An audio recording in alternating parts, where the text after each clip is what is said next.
Hey guys, welcome to the third lecture of the chapter Biological Classification. I am Harish Kumar और इस lecture में हम पढ़ेंगे किंगडम मोनेरा के बारे में. So let's begin. देखो, according to R.H. Whitaker, there are 5 kingdoms: Monera, Protista, Fungi, Plantae और एनिमेलिया. इस चैप्टर में हम मोनेरा, प्रोटिस्टा और फंजाई, जो हमारा चैप्टर है बायोलॉजिकल क्लासिफिकेशन, इस चैप्टर में हम किंगडम मोनेरा, प्रोटिस्टा और फंजाई के साथ डील करेंगे. प्लांटिया के लिए एक सेपरेट चैप्टर और एनिमेलिया के लिए भी एक सेपरेट चैप्टर एनसीईआरटी ने पहले से ही बना के रखा है. तो प्लांटिया के बारे में हम प्लांट किंगडम में पढ़ेंगे और एनिमेलिया के बारे में हम एनिमल किंगडम में पढ़ेंगे. तो चलो मोनेरा से पहले स्टार्ट करते हैं. देखो, मोनेरा का जो सेल टाइप होता है वो होता है प्रोकैरियोटिक. प्रोकैरियोटिक का मतलब क्या होता है? देखो, basically there are two types of cells. Okay, one is prokaryotic cells, another is eukaryotic cells. जो ऑर्गेनिज्म प्रोकैरियोटिक सेल टाइप होता है, जिन ऑर्गेनिज्म का, उसे हम कहते हैं प्रोकैरियोट्स, और जिन ऑर्गेनिज्म का यूकैरियोटिक सेल टाइप होता है उसे हम कहते हैं यूकैरियोट्स. अब देखो, अंतर क्या होता है प्रोकैरियोट्स और यूकैरियोट्स के बीच में. प्रोकैरियोट्स में मेम्ब्रेन बाउंड न्यूक्लियस जो होता है वो एब्सेंट होता है. ओके, और यूकैरियोट्स में मेम्ब्रेन बाउंड न्यूक्लियस जो होता है वो प्रेजेंट होता है. यानी कि अगर मैं यहाँ पे एक प्रोकैरियोटिक और एक यूकैरियोटिक सेल बनाऊं तो जो न्यूक्लियस होता है प्रोकैरियोट्स में वो होता है एब्सेंट, बट यूकैरियोट्स में हमारा न्यूक्लियस जो होता है, जो मेम्ब्रेन बाउंड न्यूक्लियस है, वो प्रेजेंट होता है. नेक्स्ट देखो, membrane bound organelles are also absent in prokaryotic cells. यानी कि मेम्ब्रेन बाउंड ऑर्गेनल्स मतलब क्या? जैसे हो गया mitochondria, Golgi apparatus, endoplasmic reticulum, then chloroplast etcetera. ये सब जो मेम्ब्रेन बाउंड ऑर्गेनल्स है, ये सब भी प्रोकैरियोट्स में एब्सेंट होते हैं, प्रोकैरियोटिक सेल में प्रेजेंट नहीं होंगे.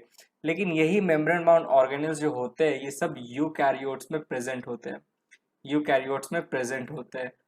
तो जैसे ये देख लो, यहाँ पे मान लो हमारा ये हो गया एंडोप्लाज्मिक रेटिकुलम, ये हो गया माइटोकॉन्ड्रिया, ये हो गया गोल्गी अपैरेटस, ये हो गया क्लोरोप्लास्ट, और भी बहुत सारे ऑर्गेनल्स होते हैं मेम्ब्रेन बाउंड जो कि यूकैरियोटिक सेल में पाए जाते हैं.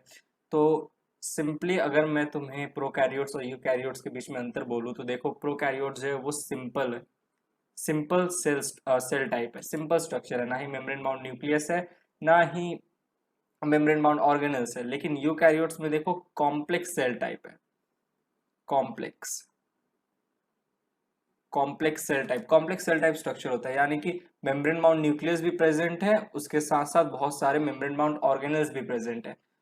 तो ये बेसिकली बेसिक डिफरेंस होता है between prokaryotic and eukaryotic sales.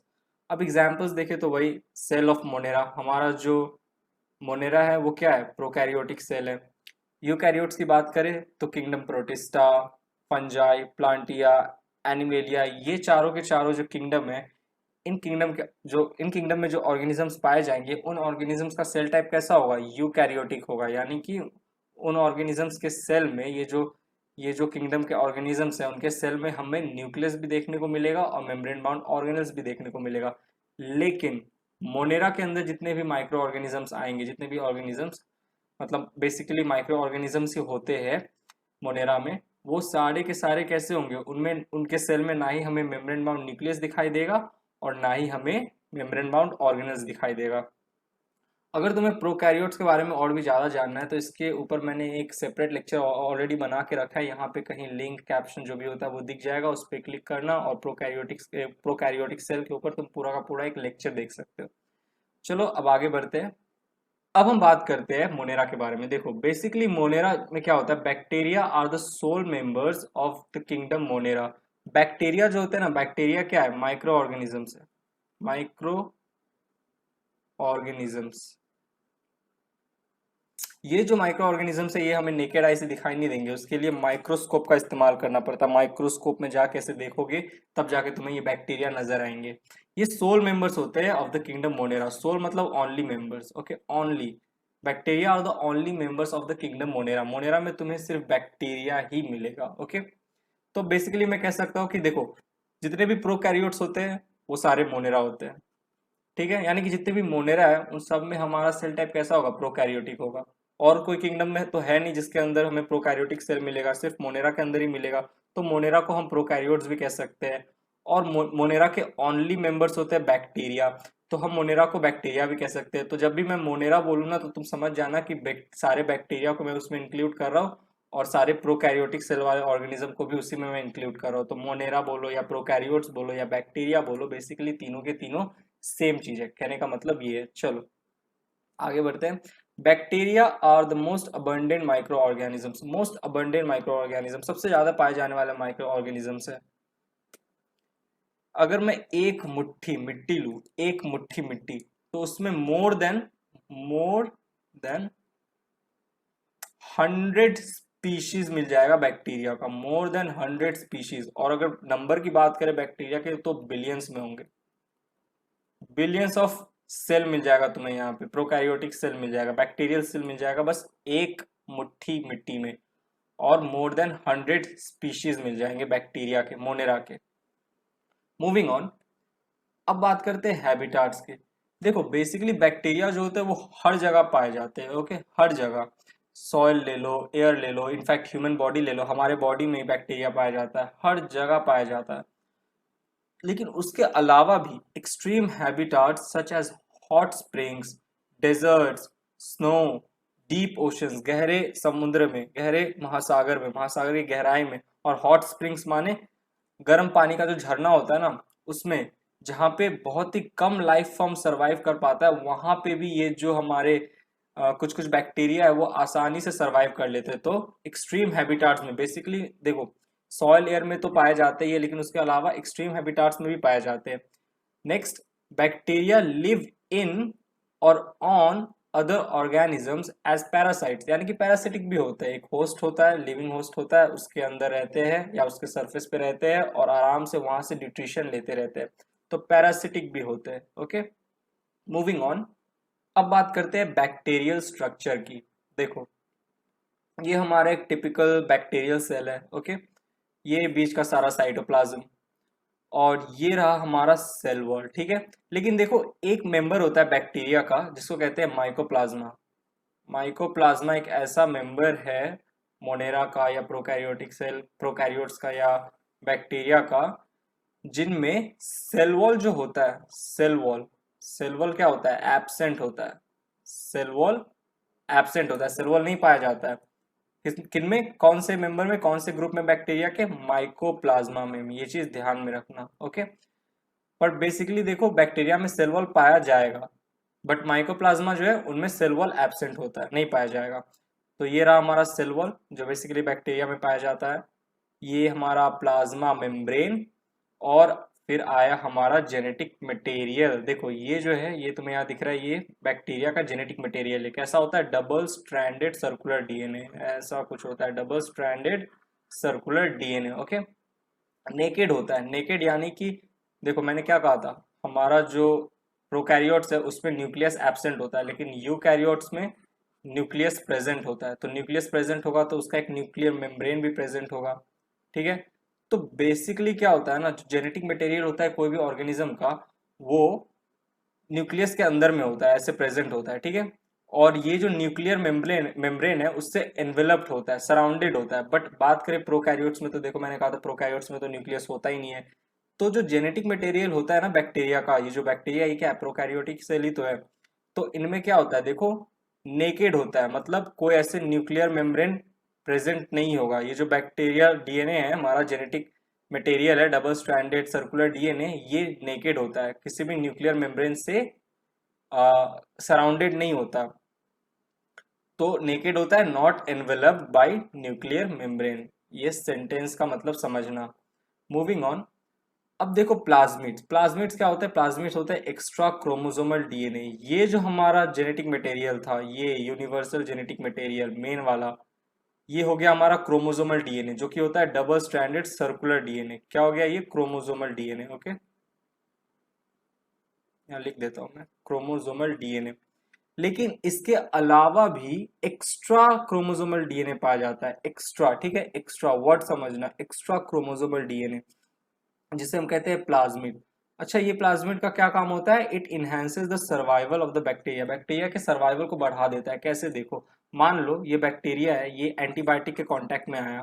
ठीक है, ये एंटीबायोटिक, और हमें पता है एंटीबायोटिक क्या करता है, बैक्टीरिया को किल कर देता है, मार देता है।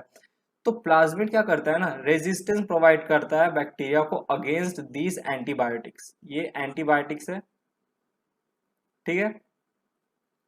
और ये प्लाज्मिड क्या करता है ना, ये बैक्टीरिया को स्ट्रेंथ देता है, बैक्टीरिया के सर्वाइवल को इन्हांस कर देता है, जिसके कारण ये जो एंटीबायोटिक होते हैं इनका कुछ असर ही नहीं हो पाता बैक्टीरिया के ऊपर और बैक्टीरिया सर्वाइव कर लेते हैं। ऐसी बहुत सारे एक्सट्रीम कंडीशंस में भी ये जो प्लाज्मिड है ये बैक्टीरिया को हेल्प करता है सर्वाइव करने में।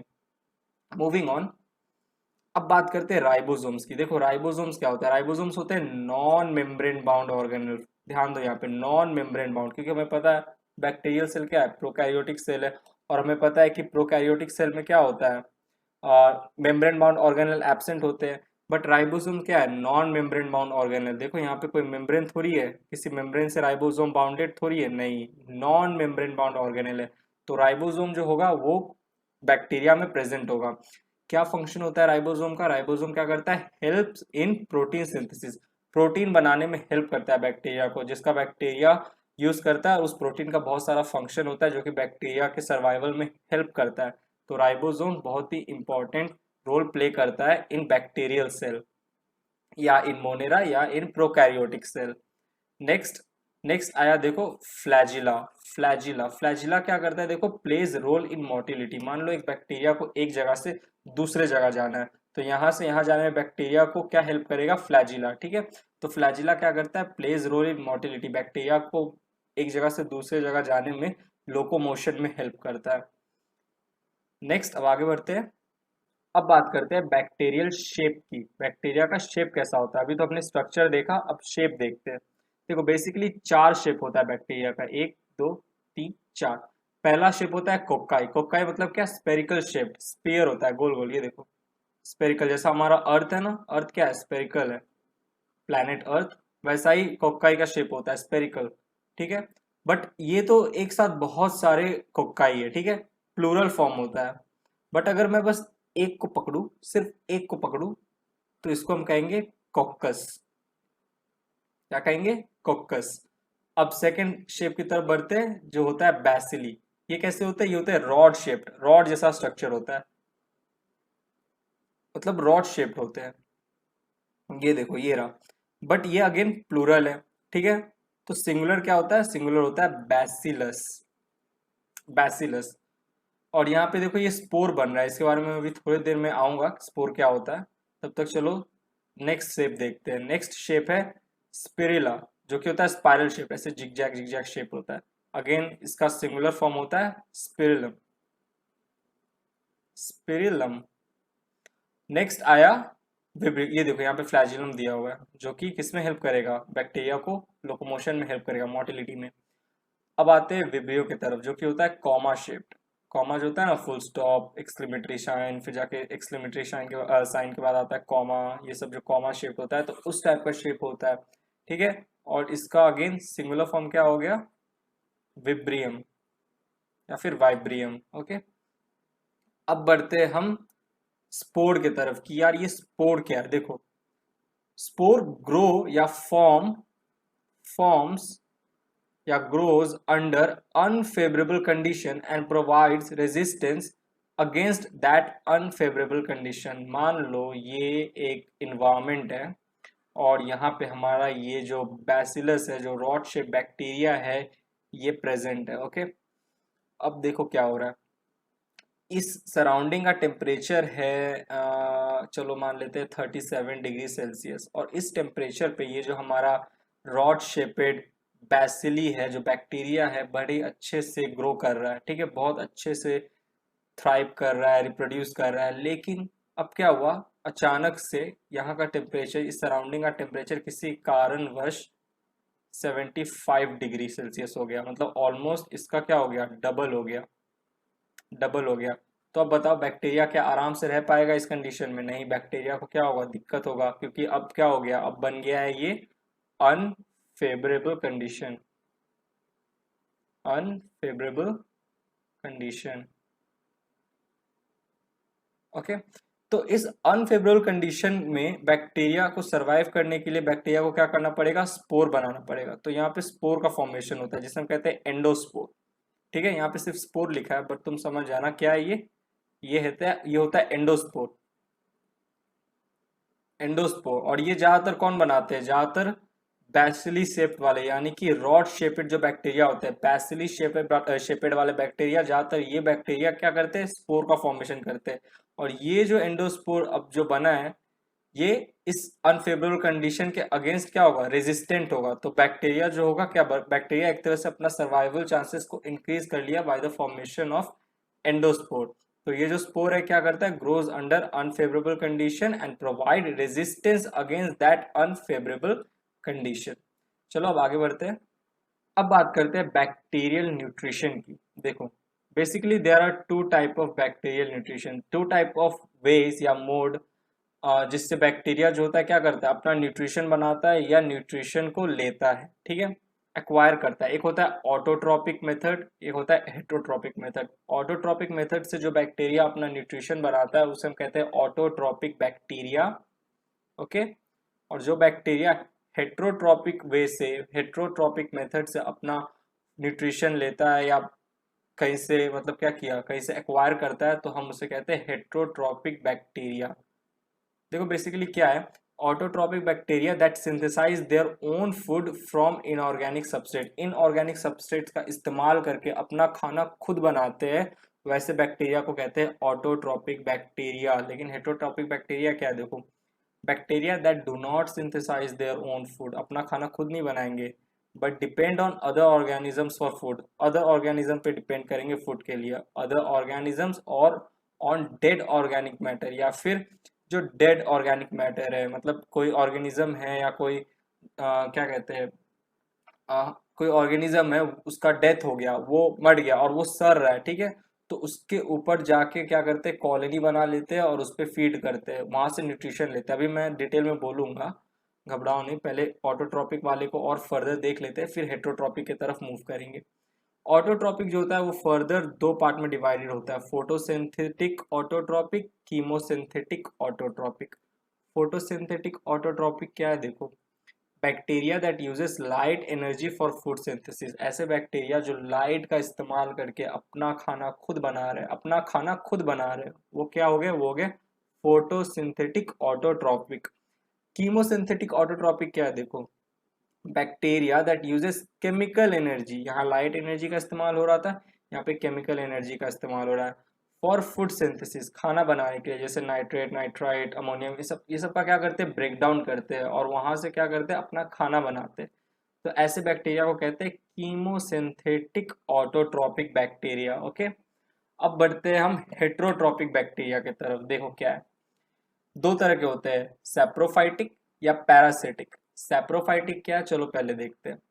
Bacteria that obtain food from dead and decaying organic matter, मतलब ऐसे बैक्टीरिया जो मरे हुए या सड़ रहे ऑर्गेनिक मैटर से, जो डिके हो रहा है उस ऑर्गेनिक मैटर से क्या करते हैं, अपना न्यूट्रिशन लेते हैं। तो ऐसे बैक्टीरिया को हम कहते हैं हेट्रोट्रॉपिक सैप्रोफाइटिक बैक्टीरिया। जैसे ये देखो, ये एक एनिमल है जिसका डेथ हो गया, यहाँ पे बहुत सारे बैक्टीरिया आएंगे, सैप्रोफाइटिक, हेट्रोट्रॉपिक सैप्रोफाइटिक बैक्टीरिया आएंगे और इसको डिकम्पोज करेंगे और इस डेड या डिकेइंग ऑर्गेनिक मैटर से अपना न्यूट्रिशन लेंगे। वैसे ये जो पत्ता, पेड़ से जो पत्ता टूट के जो मिट्टी पे गिरा है, वो भी क्या होगा, वो भी तो एक तरह से डिकेइंग ऑर्गेनिक मैटर है। तो वहां पे भी बैक्टीरिया ऐसे आ जाएंगे, सैप्रोफाइटिक बैक्टीरिया, और वहां से अपना न्यूट्रिशन लेंगे। नेक्स्ट पैरासिटिक नाम से पता चल रहा है, bacteria that obtain their food from the living organisms. Living organism है ये देखो, ये हमारा लिविंग ऑर्गेनिज्म है एक, जो कि होस्ट है। और इस होस्ट में यहाँ देखो, ये जो छोटे छोटे तुम्हें दिख रहे हैं, ये क्या है, ये है पैरासिटिक हेट्रोफाइटिक बैक्टीरिया। एक मिनट जूम करने दो, रुको। ये देखो, थोड़ा लोड होने दो। हाँ अब देखो, अब दिख रहा होगा साफ से, ये होस्ट है, यहाँ पे ये क्या है, ये लिविंग ऑर्गेनिज्म है हमारा होस्ट, और यहाँ पे ये पैरासिटिक हेट्रोफाइटिक बैक्टीरिया है। चलो मूविंग ऑन, अब आगे बढ़ते हैं। चलो अब बात करते हैं रिप्रोडक्शन इन बैक्टीरिया की। देखो बेसिकली दो तरीके से बैक्टीरिया रिप्रोड्यूस करता है, एक होता है असेक्सुअल रिप्रोडक्शन और एक होता है bye genetic recombination. Genetic recombination क्या होता है, it is sort of sexual reproduction, it is not complete sexual reproduction, okay. इसको तुम प्योर या फिर कंप्लीट सेक्सुअल रिप्रोडक्शन नहीं बोल सकते। Genetic recombination is sort of sexual reproduction, okay.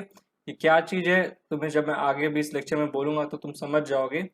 But चलो अभी बेसिकली देखो कि असेक्सुअल रिप्रोडक्शन जो होता है वो दो तरीके का होता है, बाय बाइनरी फ्यूजन, ओके, और बाय एंडोस्पोर फॉर्मेशन। इन दो तरीकों से बैक्टीरिया असेक्सुअली रिप्रोड्यूस करता है। और बात करें जेनेटिक रिकॉम्बिनेशन की, जो कि सॉर्ट ऑफ सेक्सुअल रिप्रोडक्शन है, okay, not complete sexual reproduction. तो जेनेटिक रिकॉम्बिनेशन क्या होता है, देखो तीन तरीके का होता है, कॉन्जुगेशन, ट्रांसफॉर्मेशन, ट्रांसडक्शन। इन तीन तरीके से बैक्टीरिया क्या करता है, जेनेटिक रिकॉम्बिनेशन करता है, जो कि एक तरीके से रिप्रोडक्शन इन बैक्टीरिया के अंदर हम पढ़ते हैं। तो चलो पहले असेक्सुअल रिप्रोडक्शन को के साथ डील करते हैं, फिर जेनेटिक रिकॉम्बिनेशन की तरफ बढ़ेंगे। तो असेक्सुअल रिप्रोडक्शन में अगर हम पहले बाइनरी फ्यूजन देखें तो, एक मिनट इसको जूम करने दो, रुको। अब देखो, अब क्लियरली दिख रहा होगा। तो ये हमारा एक बैक्टीरियल सेल है, ठीक है, बैक्टीरियल पेरेंट सेल है मोर स्पेसिफिकली अगर मैं बोलूँ तो। और हमें पता है हमारा बैक्टीरिया जो होता है उसका जेनेटिक मटेरियल कैसा होता है, डबल स्ट्रैंडेड सर्कुलर डीएनए, ठीक है, double stranded circular DNA of bacteria. अब क्या होता है इस बैक्टीरिया के अंदर, देखो बाइनरी फ्यूजन कैसे होता है। देखो ये जो डीएनए है, डीएनए रेप्लिकेट करेगा, यानी कि डीएनए अपना एक एग्जैक्ट सेम कॉपी बनाएगा, डुप्लीकेट करेगा डीएनए, ठीक है, डुप्लीकेट। तो देखो ये यहाँ पे क्या हुआ, रेप्लिकेशन स्टार्ट हुआ। यहाँ पे एक ओरिजिन ऑफ रेप्लिकेशन होता है जहाँ पे रेप्लिकेशन स्टार्ट होता है, ठीक है, यहाँ से रेप्लिकेशन स्टार्ट हुआ। और फिर ये देखो दो, यहाँ पे हमें क्या मिला, डीएनए मिला, दो जेनेटिक मटेरियल। डीएनए को क्या किया, बैक्टीरिया ने रेप्लिकेट किया। और जब ये प्रोसेस हुआ तो देखो जब डीएनए रेप्लिकेट करेगा, एग्जैक्ट कॉपी बनाएगा, तो सेल क्या करेगा, उसी के साथ साथ सेल इलोंगेट करेगा, सेल और बड़ा होगा, ताकि जो डुप्लीकेट किया गया डीएनए है उसको क्या कर सके, उसको अपने अंदर रख सके, स्टोर कर सके, ठीक है। तो इलोंगेशन ऑफ सेल हुआ, इसलिए इलोंगेशन होता है। फिर यहाँ पे देखो इन्वेजिनेशन होता है, ये देखो इन्वेजिनेशन हो रहा है। इन्वेजिनेशन के बाद क्या होता है, बढ़ जाता है हमारा जो एक बैक्टीरियल पेरेंट सेल था, क्या हो गया, अब दो डॉटर बैक्टीरियल सेल में बढ़ गया। तो देखो एक बैक्टीरियल पेरेंट सेल से हमें दो डॉटर बैक्टीरियल सेल मिला। तो ये हुआ the process of binary fusion. तो by binary fusion this is how bacteria reproduce asexually. अब बढ़ते हैं how bacteria produce asexually by endospore formation. तो ये डायग्राम देखो, अब रुको जूम करने दो इसको भी, सब जूम कर करके दिखाना पड़ता है। एक मिनट रुको, एक सही एंगल मिल जाए, मजा आ जाए। हाँ चलो ये सही है। तो ये हमारा क्या है, ये है हमारा वही बैक्टीरियल सेल। डीएनए क्या हो रहा है, रेप्लिकेट हो रहा है, ये देखो डीएनए रेप्लिकेट हो गया, ठीक है। फिर सेकेंड स्टेप में क्या हो गया, डिवीजन ऑफ साइटोप्लाज्मिक मेम्ब्रेन। ये जो अंदर जो साइटोप्लाज्मिक मेम्ब्रेन है, ये जो देखो जो मैंने पिंक में बनाया है, क्या है ये साइटोप्लाज्मिक मेम्ब्रेन, अब क्या किया, डिवाइड किया, ठीक है, डिवीजन हुआ। तो डिवीजन जब हुआ तो देखो क्या हुआ, प्री स्पोर फॉर्मेशन हुआ, प्री स्पोर फॉर्मेशन बिगिंस। एक मिनट रुको, इसको थोड़ा और नीचे करो, हाँ, प्री स्पोर फॉर्मेशन बिगिंस। ये देखो ये प्री स्पोर बन रहा है, यहाँ पे एक जेनेटिक मटेरियल है और यहाँ पे जो रेप्लिकेटेड वाला जेनेटिक मटेरियल है ये रहा यहाँ पे। फोर्थ में क्या होता है, कॉर्टेक्स फॉर्मेशन होता है। ये जो प्री स्पोर है अब किस में कन्वर्ट हो गया, कॉर्टेक्स में, ये रहा देखो यहाँ पे अंदर में जेनेटिक मटेरियल है। और ये जो हमारा जो डीएनए था ये क्या हो गया, डिग्रेड हो गया, ठीक है। मदर सेल वाला जो डीएनए था वो डिग्रेड हो गया, और जो रेप्लिकेट होके आया था वो कॉर्टेक्स के अंदर ये देखो यहाँ पे प्रेजेंट है, ठीक है। फिफ्थ स्टेप में क्या होता है, स्पोर कोट फॉर्मेशन होता है। ये देखो येलो में क्या हो रहा है, कॉर्टेक्स है, कॉर्टेक्स के ऊपर देखो बाहर में स्पोर कोट का फॉर्मेशन हो रहा है, स्पोर कोट का फॉर्मेशन होता है। फिर ये जो क्या है हमारा, ये जो स्पोर है, ये जो यहाँ पे स्पोर बन रहा है, क्या हो रहा है, ये एंडोस्पोर का फॉर्मेशन हो रहा है। तो देखो मैचुरेशन होता है, मैचुरेशन जैसी होता है तो मैचुरेशन बिगिंस एक्सोपोडियम फॉर्मेशन। जैसी मैचुरेशन होता है तो एक्सोपोडियम का फॉर्मेशन होता है। तो ग्रीन कलर में जो यहाँ पे मैंने लेयर बनाया है ये है एक्सोपोडियम। और सेवन स्टेप में क्या हो रहा है, सेवन स्टेप में देखो क्या हो रहा है, सेवन स्टेप में ये जो मदर सेल था हमारा जिसके अंदर ये एक्सोपोडियम प्रेजेंट है, क्या करता है, रिलीजेस द फ्री स्पोर। और ये जो हमारा पूरा स्ट्रक्चर है, ये जो हमारा पूरा स्ट्रक्चर है, यही स्ट्रक्चर है एंडोस्पोर, ठीक है। तो देखो कैसे बाय एंडोस्पोर फॉर्मेशन बैक्टीरिया क्या किया, अपना जेनेटिक मटेरियल को क्या किया, ये करके रखा, प्रिजर्व करके रखा। ये कब होता है, ये एंडोस्पोर फॉर्मेशन होता है during form during unfavourable condition. जब अनफेवरेबल कंडीशन आता है तब बैक्टीरिया क्या करता है, एंडोस्पोर बनाता है। अब देखो बेसिकली जेनेटिक मटेरियल तो प्रेजेंट है ना, जेनेटिक मटेरियल आ गया तो बैक्टीरिया क्या किया, खुद को अनफेवरेबल कंडीशन में मरने से बचा लिया, ठीक है, सरवाइव कर लिया। लेकिन उसी के साथ साथ क्या हुआ, एक तरह से असेक्सुअली रिप्रोड्यूस भी कर लिया। लेकिन ये जो रिप्रोडक्शन हुआ देखो यहाँ पे एक सेल से दो सेल मिल रहा था हमें, लेकिन यहाँ पे एक सेल से हमें एक ही एंडोस्पोर मिला, और ये जो एंडोस्पोर है ये आगे जाके क्या करेगा, एक पूरा का पूरा बैक्टीरियल सेल बन जाएगा, पूरा का पूरा एक बैक्टीरियल सेल बन जाएगा। और फिर कोई अनफेवरेबल कंडीशन आएगा तो ये जो बैक्टीरियल सेल है ये वापस से एक एंडोस्पोर का फॉर्मेशन करेगा। तो ऐसे कर करके जेनेटिक मटेरियल क्या हो रहा है, प्रिजर्व हो रहा है, ठीक है।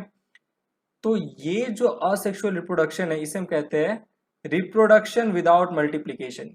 बाइनरी फिजन में एक बैक्टीरियल सेल से हमें दो क्या मिल रहा था, डॉटर सेल मिल रहा था, लेकिन एंडोस्पोर फॉर्मेशन में क्या हो रहा है, एक ही सेल से हमें क्या हो रहा है, एक ही सेल मिल रहा है, एक सेल से एक सेल ही मिल रहा है। लेकिन असेक्सुअल रिप्रोडक्शन इसलिए बोल रहे क्योंकि जेनेटिक मटेरियल तो प्रिजर्व है ना। जेनेटिक मटेरियल देखा जाए तो मदर सेल डुप्लीकेट किया था, अपना एग्जैक्ट कॉपी बनाया था, और फिर क्या किया था, देखो यहाँ पे इसको ऐसे एंडोस्पोर बना के उसको बाहर निकाल दिया। तो ये एंडोस्पोर फॉर्मेशन जब होता है इसमें रिप्रोडक्शन होता है विदाउट मल्टीप्लीकेशन। बैक्टीरिया क्या करता है, रिप्रोड्यूस करने के लिए बेसिकली एंडोस्पोर का फॉर्मेशन नहीं करता। बैक्टीरिया तो बेसिकली अनफेवरेबल कंडीशन में सरवाइव करने के लिए एंडोस्पोर का फॉर्मेशन करता है। लेकिन देखो इस प्रोसेस के दौरान एक तरीके से रिप्रोडक्शन भी हो जाता है, बट ये रिप्रोडक्शन होता है विदाउट मल्टीप्लीकेशन। तो ये जो प्रोसेस है ना, ये एक टर्म आता है जिसे कहते हैं पेरिनेशन। पेरिनेशन में क्या हो रहा है, बैक्टीरिया रिप्रोड्यूस कर रहा है, बट बैक्टीरिया बेसिकली रिप्रोड्यूस क्यों कर रहा है, क्योंकि वो अनफेवरेबल कंडीशन में है, और अनफेवरेबल कंडीशन से बचने के लिए, खुद को बचाने के लिए अपना जेनेटिक मटेरियल को डुप्लीकेट करके एंडोस्पोर का फॉर्मेशन कर देता है, ठीक है। तो अपने सर्वाइवल चांसेस को बढ़ा लेता है। तो इसीलिए पेरिनेशन कहा गया है इस चीज को। ये जो टर्म है इसको तुम सर्च कर सकते हो, ये तो एक्स्ट्रा टर्म है, ऐसे एनसीईआरटी में दिया है कि नहीं दिया I don't know, sorry I don't know. But एक काम करो, तुम पेरिनेशन को गूगल करके इसका टर्म देख सकते हो ज्यादा अगर इसके बारे में जानना है तो, क्योंकि एनसीईआरटी में डिटेल में पेरिनेशन के बारे में कुछ बोला नहीं है। तो यहाँ पे हमने देखा असेक्सुअल रिप्रोडक्शन क्या होता है, जिसमें हमने बाइनरी फिजन से और एंडोस्पोर फॉर्मेशन से देखा कि कैसे बैक्टीरिया असेक्सुअली रिप्रोड्यूस करता है। अब बढ़ते हैं हम जेनेटिक रिकॉम्बिनेशन की तरफ। जेनेटिक रिकॉम्बिनेशन क्या है, देखो it is not a sexual reproduction, इसे हम सेक्सुअल रिप्रोडक्शन नहीं बोलेंगे, but it is a sort of sexual reproduction, a sort of sexual reproduction because it involves gene transfer from one bacterium to another। और basically हमें पता है जब sexual reproduction होता है, सेक्सुअल रिप्रोडक्शन, तो उसमें भी दो ऑर्गेनिज्म का काम आता है, ऑर्गेनिज्म वन, ऑर्गेनिज्म टू। जैसे ह्यूमंस में ही देख लो, मेल क्या करता है, मेल से स्पर्म जो होता है वो जाता है फीमेल में, और ओवम के साथ क्या होता है, मर्ज करके फिर उसके बाद जाइगोट का फॉर्मेशन होता है। तो सेक्सुअल रिप्रोडक्शन में क्या, दो ऑर्गेनिज्म काम कर रहा है। वैसी जेनेटिक रिकॉम्बिनेशन में भी वन बैक्टीरियम से अनदर बैक्टीरियम के पास क्या होता है, जीन का ट्रांसफर होता है। तो यहाँ पे भी दो बैक्टीरिया काम आता है, बट यहाँ पे कोई स्पर्म या ओवम वाला फंडा नहीं है, तो इसीलिए हम इसे सेक्सुअल रिप्रोडक्शन नहीं कहते, but it is sort of sexual reproduction. Okay, sort of sexual reproduction है। बट कहा जाता है कि ये जो जेनेटिक रिकॉम्बिनेशन है ना, इसी से सेक्सुअल रिप्रोडक्शन का एवोल्यूशन हुआ है, ठीक है, इवॉल्व हुआ है। तभी अभी जाके वो मेल से फीमेल में, स्पर्म से ओवम जाता है, ये सब हो रहा है सेक्सुअल रिप्रोडक्शन, ये किससे, जेनेटिक रिकॉम्बिनेशन वाला जो प्रोसेस है, जीन ट्रांसफर, इसी से इवॉल्व हुआ है। बैक्टीरिया जो है, ये वाला बैक्टीरिया जिसमें रिकॉम्बिनेशन होता है, इसी से इवॉल्व हुआ है सेक्सुअल रिप्रोडक्शन फर्दर यूकैरियोट्स में, ठीक है। तो ये हो गया जेनेटिक रिकॉम्बिनेशन। क्यों इसे सॉर्ट ऑफ सेक्सुअल रिप्रोडक्शन कहा जा रहा है, समझ में आ रहा है। तो ये जो जेनेटिक रिकॉम्बिनेशन होता है ये तीन तरह के होते हैं, एक कॉन्जुगेशन, दूसरा ट्रांसफॉर्मेशन, तीसरा ट्रांसडक्शन। तो चलो पहले कॉन्जुगेशन देखते हैं क्या होता है। ओके, कॉन्जुगेशन बेसिकली क्या होता है, gene transfer by physical contact between two bacterial cell. दो बैक्टीरियल सेल है, दो बैक्टीरियल के बीच में फिजिकल कांटेक्ट होगा, और जो जीन का है, जीन जो है वो ट्रांसफर्ड होगा। कैसे, देखो ये हमारा पहला बैक्टीरियल सेल है, ठीक है, ये एक टिपिकल बैक्टीरियल सेल है, इसके पास ये यहाँ पे क्या है, क्रोमोसोमल डीएनए है ऑब्वियसली, और उसके साथ देखो यहाँ पे एक्स्ट्रा क्रोमोसोमल डीएनए जिसे हम कहते हैं प्लाज्मिड। कौन सा plasmid, F plasmid. F plasmid, यहाँ एफ का मतलब क्या है, यहाँ एफ का मतलब है फर्टिलिटी, फर्टिलिटी, फर्टिलिटी फैक्टर, ठीक है, फर्टिलिटी फैक्टर। तो ये फर्टिलिटी प्लाज्मिड है। ओके, इसीलिए इसे क्या कहा गया है, एफ प्लस कहा गया है। और इसे डोनर क्यों कहा गया है अभी तुम्हें थोड़ी देर में पता चलेगा, जस्ट कुछ सेकेंड्स में।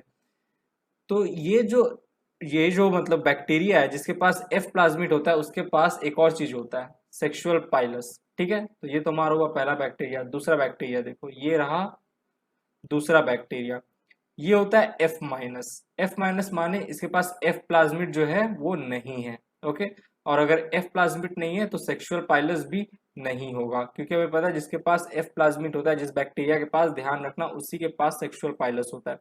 तो अब इस F प्लस वाले को डोनर क्यों कहा गया है? क्योंकि यहाँ से ये जो प्लाज्मिड है, ये जो जीन है प्लाज्मिड में, इसका ट्रांसफर होगा किसमें? सेकेंड वाले बैक्टीरिया में, जो कि है F माइनस, क्योंकि उसके पास फर्टिलिटी फैक्टर क्या है? एब्सेंट, इसलिए F माइनस, इसीलिए ये रेसिपिएंट है। अब समझ में आ रहा है कि ये F प्लस वाला डोनर क्यों है और F माइनस वाला रेसिपिएंट क्यों है? क्योंकि यहाँ पे F प्लस वाला प्लाज्मिड को ट्रांसफर करेगा, यानी जीन का ट्रांसफर होगा। ओके, देखो कैसे होता है। पहले तो फिजिकल कांटेक्ट बनेगा, जरूरी है फिजिकल कांटेक्ट। तो ये देखो F प्लस में जो हमारा क्या था, डोनर था, वो जा रहा है, सेक्सुअल पाइलस जाके दूसरा जो बैक्टीरिया F माइनस, उसके साथ फिजिकल कांटेक्ट बना रहा है। अब देखो क्या हो रहा है, पिलाई, एक ब्रिज है, ब्रिज का फॉर्मेशन हो रहा है यहाँ पे, जिसे हम कहते हैं पिलाई। सेक्सुअल पाइलस से पिलाई बना, और देखो ये जो ब्रिज है इसका फॉर्मेशन हुआ, और यहाँ पे ये जो हमारा F प्लाज्मिड था, F प्लाज्मिड, इसमें रेप्लिकेशन स्टार्ट होता है, रेप्लिकेट करेगा, अपना कॉपी बनाएगा, तभी तो F माइनस वाले में भेजेगा। तो देखो यहाँ पे क्या हो रहा है, F प्लाज्मिड का ट्रांसफर हो रहा है। यहाँ से ये देखो सर्कुलर F प्लाज्मिड डीएनए है हमारा, यहाँ से लीनियर फॉर्म में देखो F प्लस से F माइनस में क्या हो रहा है, हमारा ये जो F प्लाज्मिड है जा रहा है। ठीक है, ये देखो ये जा रहा है यहाँ से, ये देखो। ठीक है, अब नेक्स्ट स्टेप में देखो क्या हो रहा है, अब जा चुका है। ठीक है, तो यहाँ अब F प्लस, ये भी F प्लस, ये भी F प्लस, इसके पास भी एक F प्लाज्मिड है, इसके पास भी F प्लाज्मिड है, ये भी, इसके पास भी अब सेक्सुअल पाइलस है, इसके पास भी अब सेक्सुअल पाइलस है, क्योंकि जो F प्लाज्मिड वाला बैक्टीरिया है उसके पास सेक्सुअल पाइलस भी होगा। अब ये फिर किसी तीसरे बैक्टीरिया के पास जाएगा जिसके पास क्या, F प्लाज्मिड नहीं है, और उसको क्या करेगा, डोनेट करेगा, फिर किसी रिसिपिएंट F माइनस बैक्टीरिया के पास जाएगा। तो देखो क्या हो रहा है इस पूरे प्रोसेस में, जीन का ट्रांसफर हो रहा है by physical contact between two bacterial cell, इसीलिए इसे सॉर्ट ऑफ क्या कहते हैं, सेक्सुअल रिप्रोडक्शन कहते हैं। तो कॉन्जुगेशन के मेथड से भी यहाँ पे क्या हो रहा है, जेनेटिक रिकॉम्बिनेशन हो रहा है, सॉर्ट ऑफ सेक्सुअल रिप्रोडक्शन हो रहा है मोनेरा में, बैक्टीरिया में, या फिर प्रोकैरियोटिक सेल में। तो ये हुआ कॉन्जुगेशन। अब चलो, अब हम बढ़ते हैं ट्रांसफॉर्मेशन की तरफ।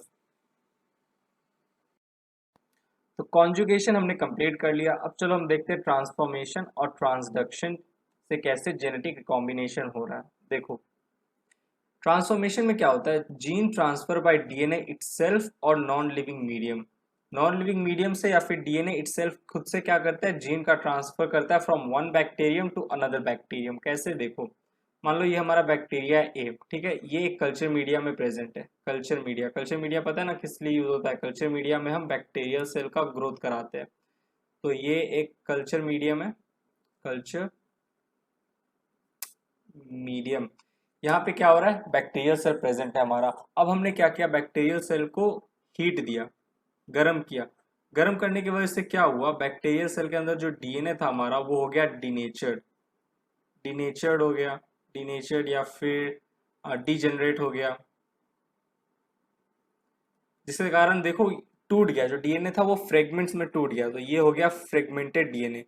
तो अब ये जो हमारा डीएनए है ये कहाँ आ गया, देखो नॉन लिविंग मीडियम में आ गया। पहले कल्चर मीडियम में प्रेजेंट था, ठीक है, जहाँ पे बैक्टीरियल सेल का ग्रोथ होता है, लेकिन जब डीएनए का फ्रेगमेंटेशन हुआ तो कहाँ आ गया डीएनए, डीएनए आ गया नॉन लिविंग मीडियम में। सेल जो था सेल से बाहर आ गया, सेल जो था डीने मतलब गर्म हो गया ना, तो क्या हो गया, ये जो हमारा जो डीएनए था वो आ गया नॉन लिविंग मीडियम में। अब यहां से ये जो डीएनए है ये क्या हो गया, ये चला गया बैक्टीरियल सेल बी के अंदर। कोई बैक्टीरियल सेल बी रहा होगा आसपास सराउंडिंग में, उसके अंदर हमारा ये जो फ्रेगमेंटेड डीएनए है जाके चला गया, ठीक है, और इस डीएनए के साथ क्या किया, रिकम्बाइन कर लिया। ठीक है, तो ऐसे सेल को हम कहेंगे ट्रांसफॉर्म्ड सेल। किस लिए ट्रांसफॉर्म्ड सेल है, क्योंकि दूसरे सेल का डीएनए जो कि डिनेचर्ड होके नॉन लिविंग मीडियम में आया था, वो डीएनए अब क्या हो गया, किसी दूसरे बैक्टीरिया के अंदर ट्रांसफर्ड हो गया। तो ट्रांसफर्ड हुआ, तो जिस बैक्टीरियल सेल के अंदर ट्रांसफर्ड हुआ उसे हम कहते हैं ट्रांसफॉर्म्ड सेल, और इस प्रोसेस को कहते हैं ट्रांसफॉर्मेशन, जिसमें क्या हो रहा है, जीन ट्रांसफर हो रहा है, यानी कि सॉर्ट ऑफ सेक्सुअल रिप्रोडक्शन हो रहा है। ये जो प्रोसेस है ट्रांसफॉर्मेशन का, इसको फर्दर आने वाले लेक्चर में जेनेटिक इंजीनियर बायोटेक्नोलॉजी, और जो उसका जो बायोटेक्नोलॉजी वाला एक चैप्टर है उसमें या फिर ट्वेल्थ में उसमें और डिटेल में और अच्छे से पढ़ोगे। यहाँ पे एक वेग आइडिया ले लो, एक बेसिक आइडिया ले लो कि ट्रांसफॉर्मेशन क्या होता है, ट्रांसफॉर्मेशन में कैसे जीन का ट्रांसफर हो रहा है बाय डीएनए इटसेल्फ और नॉन लिविंग मीडियम।